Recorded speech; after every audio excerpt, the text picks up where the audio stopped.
Good morning. It's Thursday, April 23rd. Here's what we're working on. A coroner's jury has reached a verdict in the death of an Indigenous woman who collapsed and died in a hospital waiting room.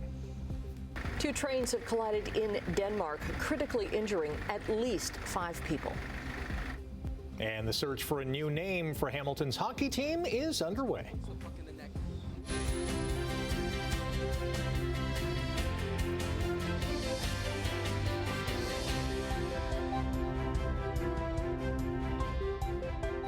What a gorgeous day we had yesterday. Beautiful. More on tap, fingers crossed today. Yes. And it's Friday Eve. Yes. Yes, we made it Thursday. Yay! We got to 22 degrees yesterday. Wow. And you could almost see the leaves budding on trees. Yeah. Yep. We have a line of trees in the distance behind our property, and they've been, brown, and all of a sudden you're starting to see that green tinge in the distance. And that's so awesome. Nice. Yep, it's coming. So yesterday lots of sunshine and 22 degrees. Today, again, we will have lots of sunshine. But even the temperature will still be above seasonal, but cooler than yesterday. We're going to hit 16 degrees today.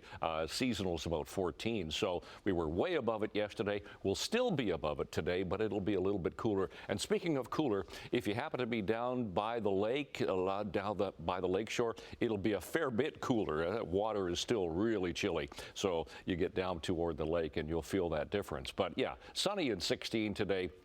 A little bit of a change coming in tonight and for tomorrow, which I will talk about in a few minutes. Right now, we're sitting at 7 degrees, so it's a nice mild start to our morning here. Looking at traffic this morning, nothing there. 403 Waterdown Road, that's doing okay at the moment. That's our exclusive camera.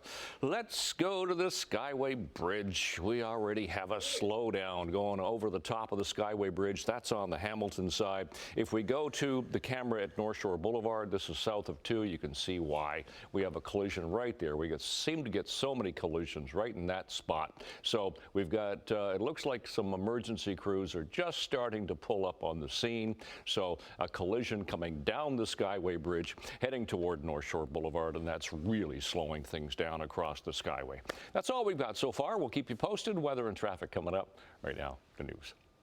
Thank you, Brian. A coroner's jury has reached a verdict in the death of an Indigenous woman who collapsed and died in a St. Catharines Hospital waiting room following 2 hospital visits.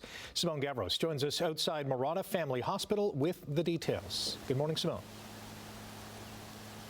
Good morning, Rick. The jury found that 24-year-old Heather Winterstein died of non-natural causes. They also found that her manner of death was accidental, and part of it was due to delayed treatment. Heather Winterstein went to the hospital here behind me in St. Catharines for back pain on December 9th, 2021, but she was sent home and told to take Tylenol. She returned the next day and was left sitting in the waiting room before collapsing and dying from septic shock.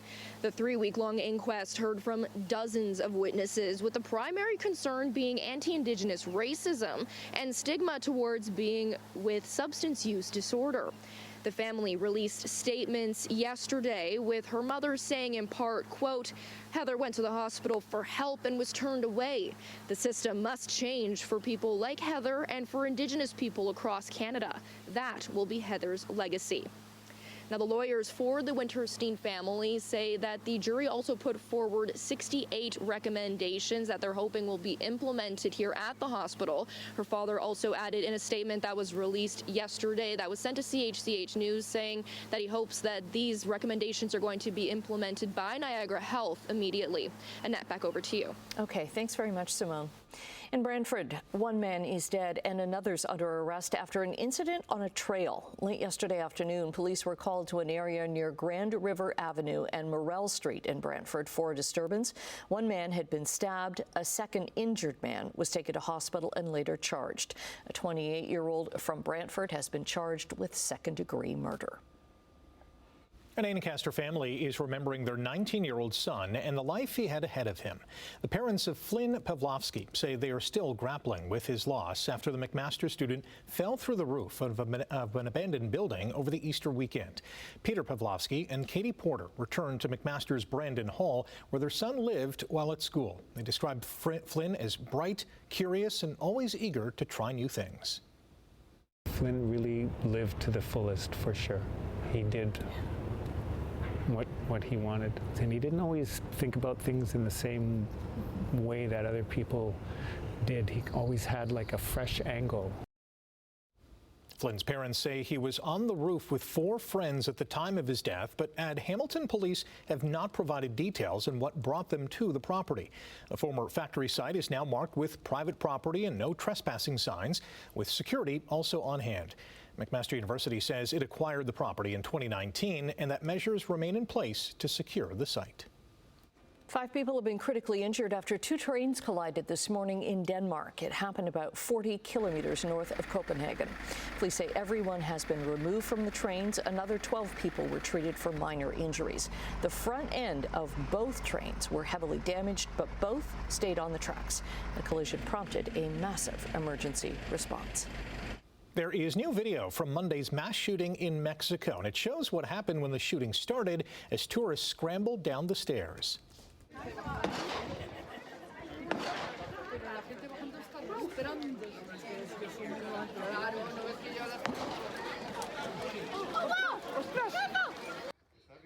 One Canadian woman was killed in the attack, and another Canadian, identified as Delicia Lee de Young, was injured. 12 others were also injured in the shooting, including a 6-year-old. They are all in stable condition. The shooter took his own life. There's been a near-miss incident involving an Air Canada jet at JFK Airport in New York. It happened Monday. Here's air traffic control's alerts to the pilots. Brickyard 4, you have traffic off your right side immediately. It's safe at 2,000 feet, sir. Slightly above you now. We're correcting. Brickyard 4464. Brickyard 4464, roger. I'm saying you're correcting. You're the field in sight, sir? We are going around. U.S. Federal Aviation Administration says the pilots of a regional Republic Airways flight took evasive action after the jet missed its intended approach, flying too close to an Air Canada Express flight from Toronto. Monday's near miss comes after 2 Air Canada pilots were killed at another New York City airport, LaGuardia, last month when their jet collided with a fire truck. The U.S. has had a number of controller shortages, made worse because of government shutdowns. Iran's Revolutionary Guard Corps says it seized 2 vessels in the Strait of Hormuz and transferred them to Iranian waters. The IRGC claimed the ships did not have proper authorization. This comes after U.S. President Donald Trump on Tuesday extended a ceasefire between the U.S. and Iran, but said the U.S. blockade would continue. The White House says Trump doesn't view Iran's seizure of the 2 vessels as a ceasefire violation. Iranian media says a 3rd vessel, a Greek-owned ship, was also reportedly targeted by the IRGC and was disabled off Iran's coast. Prime Minister Mark Carney says Canada will not make further trade concessions. He is rejecting reports of demands from the United States in order to start talks. Bloc leader Yves-François Blanchet says talks should be handled by serious people and expressed cautious optimism about negotiations. U.S. Trade Representative Jamieson Greer warned of possible enforcement because of disputes over alcohol, specifically in Ontario, and dairy. Canadian officials say discussions are ongoing. They're emphasizing protection of key sectors in Canada's economy and maintaining pressure until tariffs from the United States are lifted. Ontario has sold a recently purchased private jet for the same $28.9 million price it paid. Premier Doug Ford's office announced the purchase of the used 2016 Bombardier Challenger 650 jet on Friday. And by Sunday, the Premier had agreed to sell it after blowback from the public. Yesterday, his office confirmed the sellback price of the same $28.9 million. Ontario high school students are soon going to need a pass in financial literacy in order to graduate. Education Minister Paul Calandra says students need practical, real-world skills involving managing money and budgeting. Updated curriculum requirements for financial literacy were set to take effect at the start of this school year, but Calandra paused that and a few other curriculum updates in June to give teachers more time for implementation. Instead of adding financial literacy to grade 10 math, it will remain in the grade 10 career studies curriculum, and it will include a mandatory test. 2 types of egg products sold to restaurants, hotels, and institutions are being recalled. Certain 1 kilogram cartons of Supreme brand liquid whole eggs and egg whites may be contaminated with salmonella. The recall involves cartons sold in Ontario and Quebec, with best before dates between the end of March and May 7th. Art is bringing beauty to a housing redevelopment site in North Hamilton. The fencing that surrounds the Jamesville site on James Street North has been turned into an outdoor gallery. It shows pieces of art created by more than 1,000 people in the community, many of them children from schools in the area. It's a collaboration involving neighbors, development partners, the Art Gallery of Hamilton, City Housing Hamilton, and the public and Catholic school boards. It's beautiful. Well, the NFL draft kicks off tonight in Pittsburgh. A new tradition is being introduced. Heinz is awarding a lifetime supply of ketchup to the 57th overall pick. The company calls the honor Mr. 57, a nod to its iconic brand and the ingredients involved. The Chicago Bears currently hold the 57th pick, meaning one lucky player will receive a custom Mr. 57 jacket, free ketchup for life, and potential promotion partnerships. The company is also celebrating 157 years in business. We'll have more on that draft coming up. What is Hamilton's new American League hockey team going to be called? Well, the New York Islanders have applied for trademarks for 3 team names. The 3 names in the running are Hammers, Havoc, and Mustangs. The Hammers has an obvious tie to the city of Hamilton's nickname. The Havoc was actually in the running when Hamilton landed the Bulldogs in the 1990s. And the Mustangs is a nod to the movie Youngblood, starring Rob Lowe, Patrick Swayze, and Keanu Reeves, who played on a fictional team called the Hamilton Mustangs. The new team will play out of TD Coliseum starting this fall. Bridgeport, which has been home to the Isles AHL affiliate for 25 years, trails Hershey 1-0 in their first-round playoff series with Game 2 tonight. The Ducks have evened their series with the Oilers at a game apiece. Cutter Gauthier broke a 4-all tie when he scored with just under 5 minutes to play. And Anaheim went on to beat Edmonton 6-4. Oilers captain Connor McDavid appeared to catch an edge with his skate early in the second period and briefly left the game before returning and said post-game that he was fine. However, through 2 games, McDavid has 0 points and is a -2. Game 3 goes tomorrow night in Anaheim.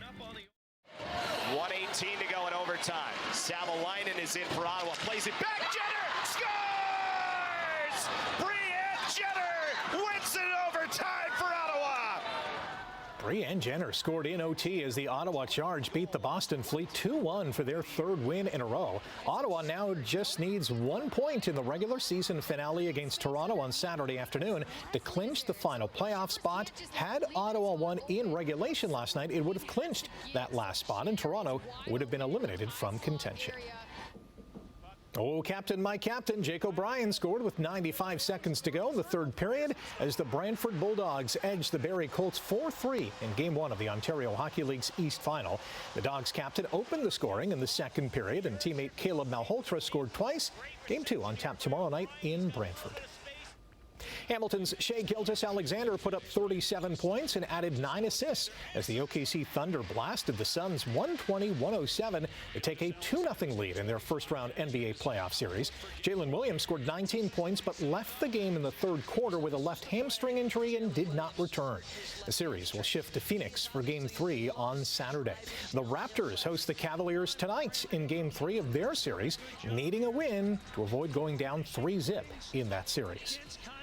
All right, the NFL draft kicks off tonight in Pittsburgh, where Heisman-winning quarterback Fernando Mendoza is expected to go first overall to the Las Vegas Raiders. The Buffalo Bills have 7 draft picks, including number 26 overall. And on Saturday, during round 3, the Bills and Niagara Parks will welcome fans to the first ever Bills draft pick in Canada.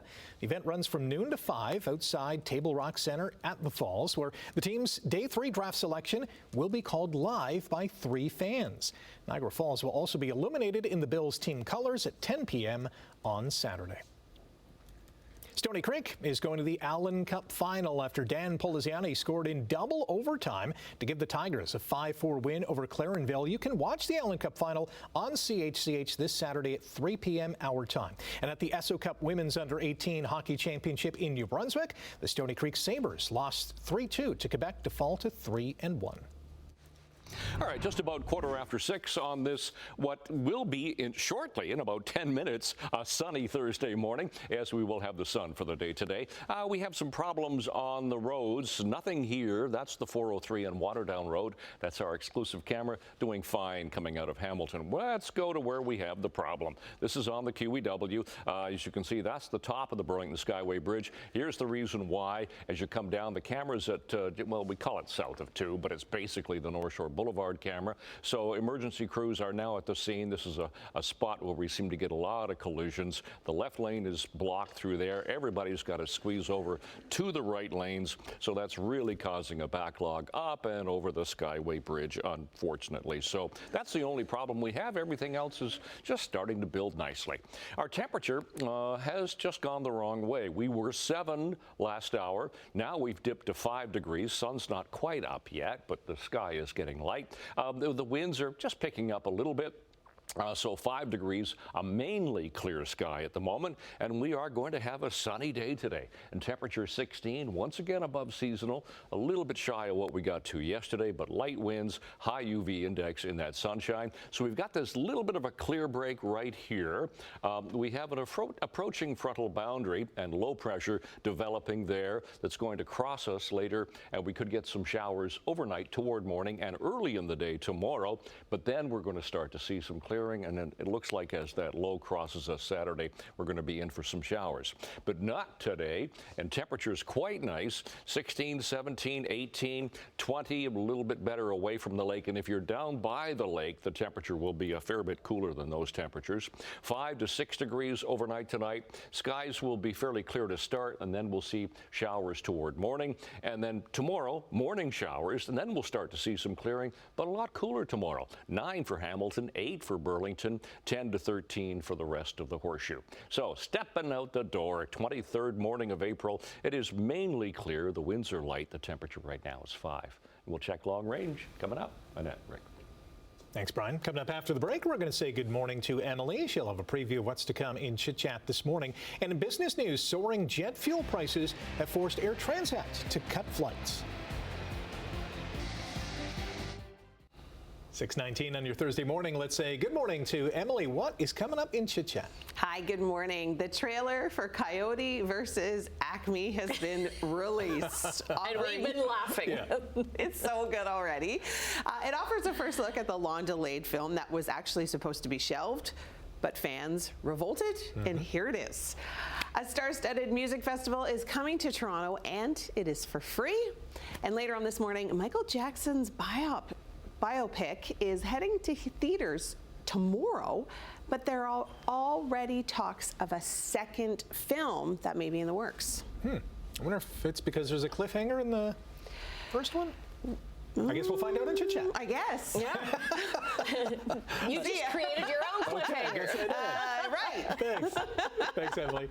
On the markets this morning, the Canadian dollar is up to 73.18 cents U.S. Gold is down $18 U.S. an ounce, and oil is up $1.05 to $93.96 U.S. a barrel. Midday European trading, London and Frankfurt are down. Paris is up.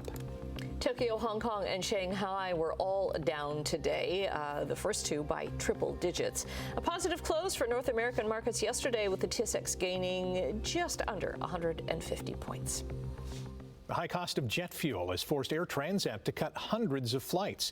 Parent company Transat says it's reducing capacity by 6% from May through October on some routes to Europe and the Caribbean. The travel company also saying it will extend its suspension of service to Cuba through October amid a U.S. energy blockade of the Caribbean island. A possible $500 million bailout deal from the U.S. government could help keep Spirit Airlines up and running.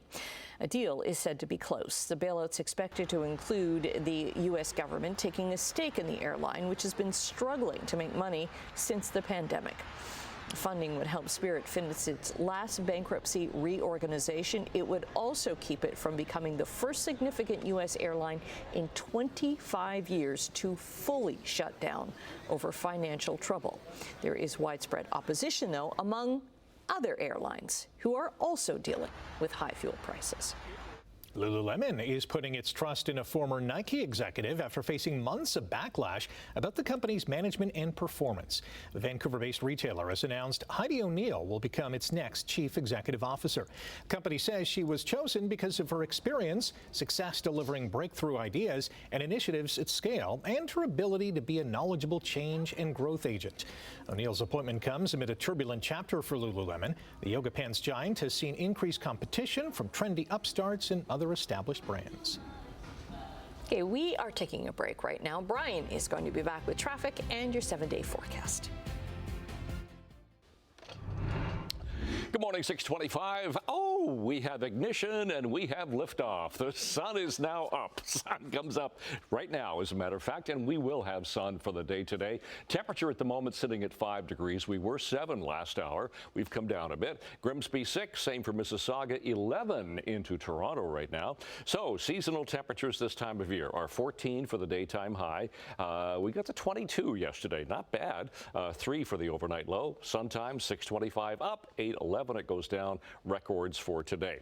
So for school today, we should be 8 degrees for the first bell this morning, and sun and 16 for later on today. So yes, again, today we will be above seasonal for the high. So enjoy the sun today. Tonight down to 5. So we will have fairly clear skies throughout most of the overnight, and then toward morning we get to have chance of a shower, and that shower tomorrow will be in the morning, and then we'll start to see some clearing, but a cooler high tomorrow, high of 9.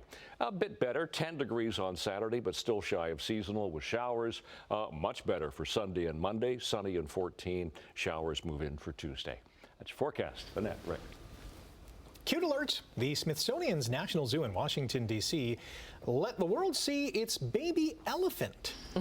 And you can do it through an elephant cam, which this video is from. What? So through the elephant cam, you can see little Linh Mai online. Her name means spirit blossom in Vietnamese. Linh Mai is a critically endangered Asian elephant. There are only an estimated 50,000 of them or fewer in the wild. She was born in captivity. This is the Smithsonian's National Zoo's first elephant born in captivity in 25 years. She's only 2 months old right now. Her mom, okay, sad part here. Her mom rejected her, but an auntie stepped in. No way. Another elephant stepped in to help raise her. And look how happy she is. Oh my God. Oh, it's like that my is kids just too taking cute. a bubble bath back in the day. Oh, that is amazing. Okay, we could air that for the rest of the show, and I'd be happy. We're going to take a quick time out. More to come after the break. Good morning.